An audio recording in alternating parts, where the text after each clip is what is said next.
Continuamos hablando de corrupción. Hablemos de otras clasificaciones de ella, de la corrupción política o pública. En una excelente síntesis, Francesco Kjellberg, en el año 2000, define la corrupción pública como una quiebra de las normas legales, concepción jurídica, o de las normas éticas no escritas, concepción ética, pero con apoyo social generalizado, concepción sociológica, y estas relativas a cómo se debe ejercer el servicio público para proporcionar servicios o beneficios a ciertos grupos de ciudadanos de forma oculta, concepción política, con voluntad de ganancia directa o indirecta en mente, concepción económica. De esta definición, además, surgen 4 tipos posibles de actividades corruptas. 1.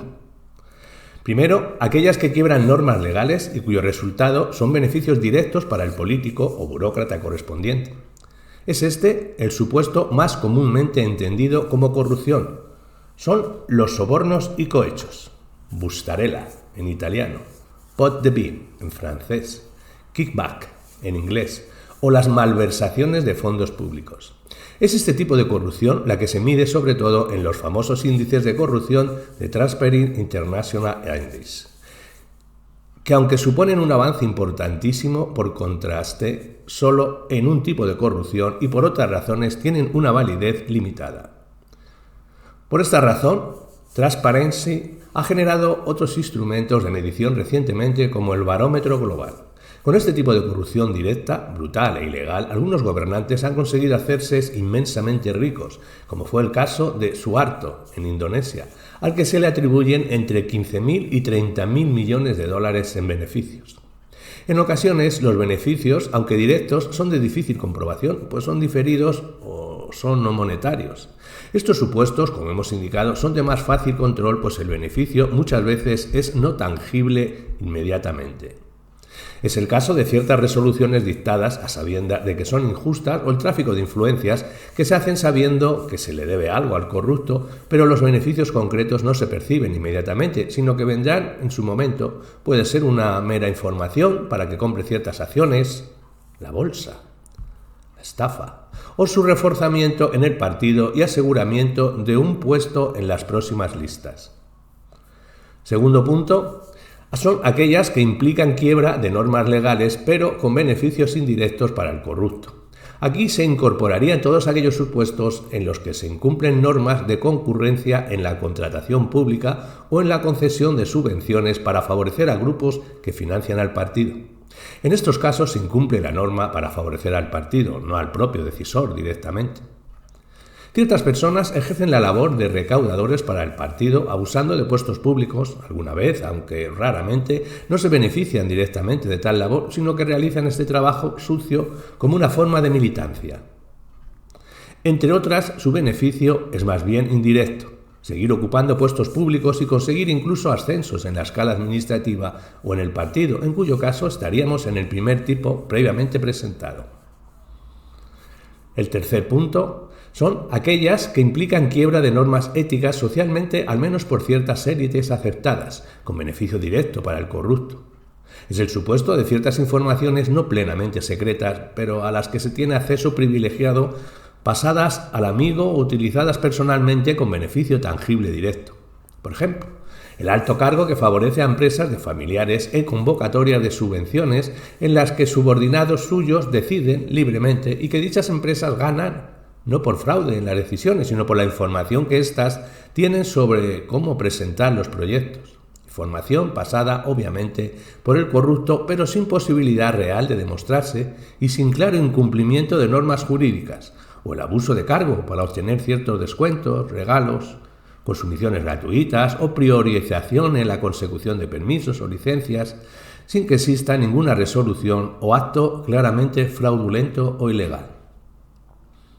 Así, por ejemplo, un ministro puede conseguir un crédito de un banco a un interés tan bajo que es un verdadero regalo. O puede comprarse un piso a un precio irrisorio por un descuento que le dan por ser quien es.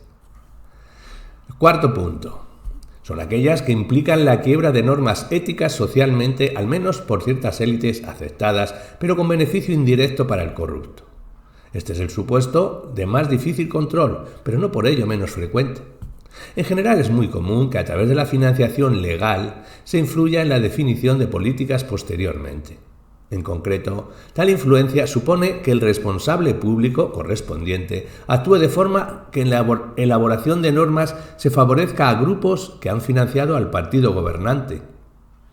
También puede consistir en la concesión de contratos respetando todas las normas formalmente para que los contratistas influyan favorablemente en el tratamiento informativo que medios afines a ellos dan del partido al que pertenece el concedente. Hoy es muy difícil, en economías avanzadas y globalmente interconectadas, poner claros límites al uso del poder, pues las posibilidades de actuar de forma fraudulenta son infinitas. La sofisticación se produce cuanto más avanzado es el país afectado, de manera que quedan ocultos al escrutinio público numerosos hechos que realmente implican abuso de poder y beneficio privado. Sin embargo, en países subdesarrollados la corrupción es mucho más directa e impactante, por lo que se tiende a ser mucho más críticos con ella que con la propia de los países avanzados. Otra clasificación posible es por la gravedad de los hechos. Heidenheimer, 1989, distinguió 3 tipos de corrupción en función de la gravedad del supuesto. A. Una pequeña corrupción. B. Una corrupción rutinaria. Y C. Una corrupción grave. La primera se refiere a los supuestos en los que se adaptan o interpretan las normas para beneficiar a un amigo. La segunda incluye todos los supuestos de favoritismo normalizado con incumplimiento legal.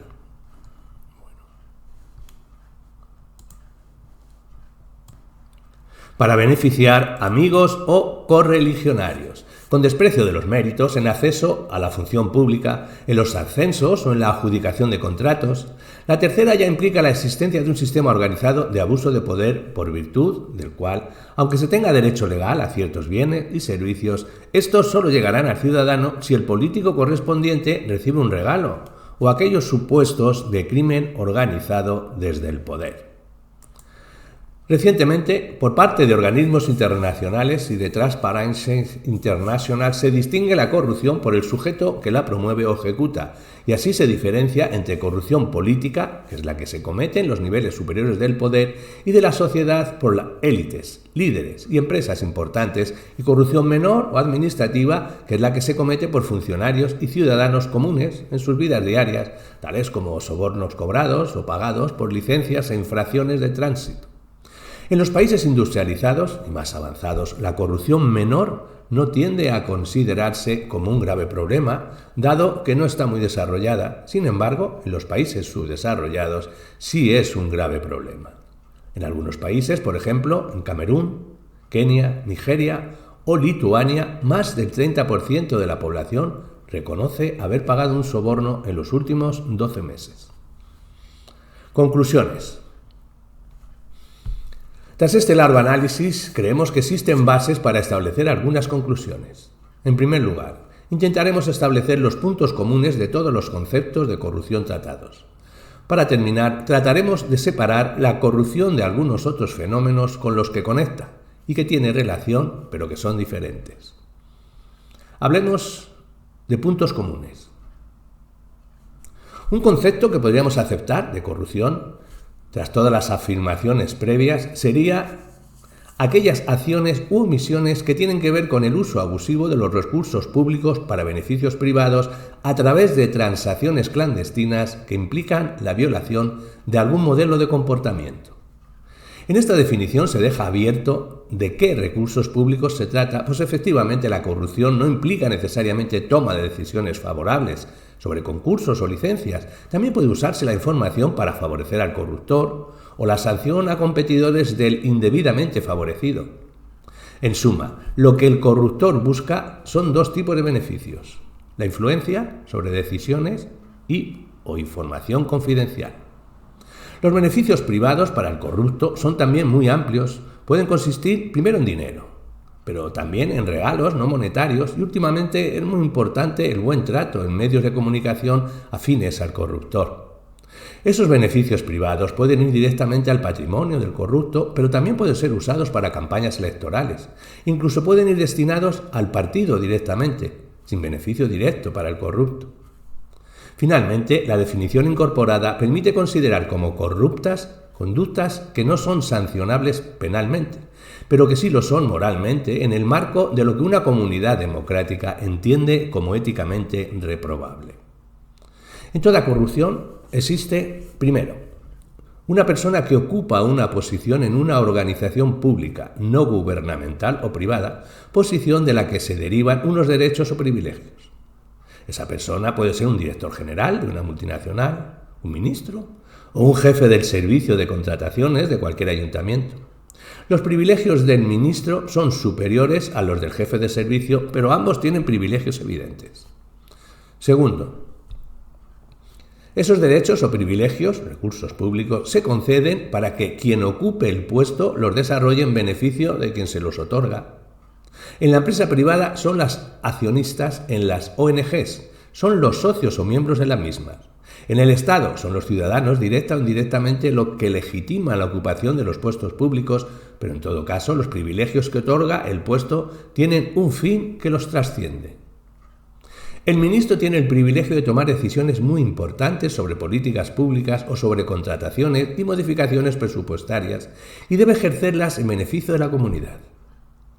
En general, todos los servidores públicos deben buscar ese interés general, objetivamente.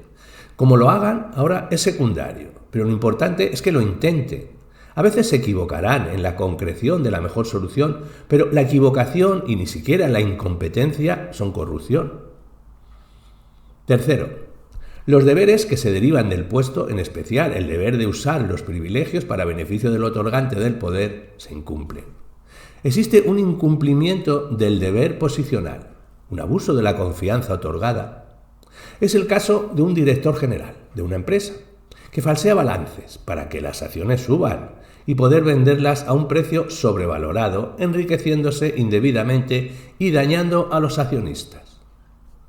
O el caso de un ministro que opta por un programa público en función de que ese programa beneficia a quienes financian la campaña de su partido, aunque sea ineficaz e irrelevante, para resolver el problema que está en el origen del proyecto. Pero también el caso del jefe del servicio de contratación, que acepta un soborno por favorecer a determinada empresa, aunque luego esa empresa no resulte adjudicataria, pues el funcionario ha incumplido su deber de imparcialidad y dañado la imagen del servicio público. Un cuarto punto. Y se incumplen porque existe un beneficio directo o indirecto, actual o futuro, para el ocupante del puesto que no está previsto entre los beneficios legítimos que se deben tener por ocupar tal posición. Es un beneficio extraposicional. En toda corrupción hay ese intento de obtener beneficio, sea el que sea, y se obtenga finalmente o no. Es cierto que en la mayoría de los supuestos la corrupción exige un corrupto, pero también un corruptor o al menos alguien dispuesto a pagar por el beneficio. No obstante, a nuestros efectos, corrupción es la acción vinculada al abuso de posición, no la oferta de beneficio extraposicional, sin perjuicio de que la oferta se sancione también penalmente. La razón es que si la oferta hay rechazo en ella y del soborno por parte del funcionario correspondiente, no puede hablarse de corrupción, sino de intento fracasado de corrupción. La generalización del rechazo es el fin de la corrupción y la aceptación del soborno su comienzo, pero no en sí el mero ofrecimiento. Sin embargo, de la definición previamente expuesta hay un aspecto que conviene matizar. Actualmente no es preciso que, además de todo lo anterior, la actuación se realice de forma oculta, aunque es lo normal en la inmensa mayoría de los casos, pues existen formas tan sofisticadas que podrían darse a conocer y nadie entender en un primer momento lo que implica de corrupción el hecho anunciado. Por ejemplo, un grupo de interés puede llegar a un acuerdo público con un partido político antes de unas elecciones, en base al cual el partido asume alguna de las propuestas del grupo por ser razonables y a cambio recibe una cantidad de dinero plenamente legal dentro de la normativa sobre financiación de partidos. Posteriormente, el partido llega al gobierno y cumple su acuerdo adoptando las medidas anunciadas. Hasta aquí todo es legal y moral.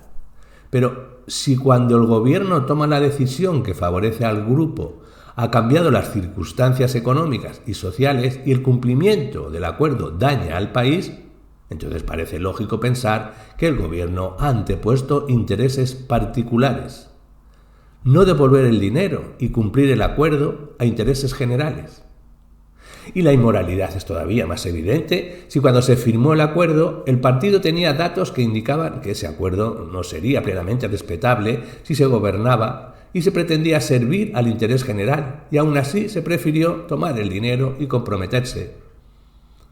Esta aproximación al fenómeno abre mucho las posibilidades de que una conducta pueda ser considerada como corrupta, pues siendo estrictos podrían caer dentro de ella incluso supuestos de corruptela administrativa muy diversos.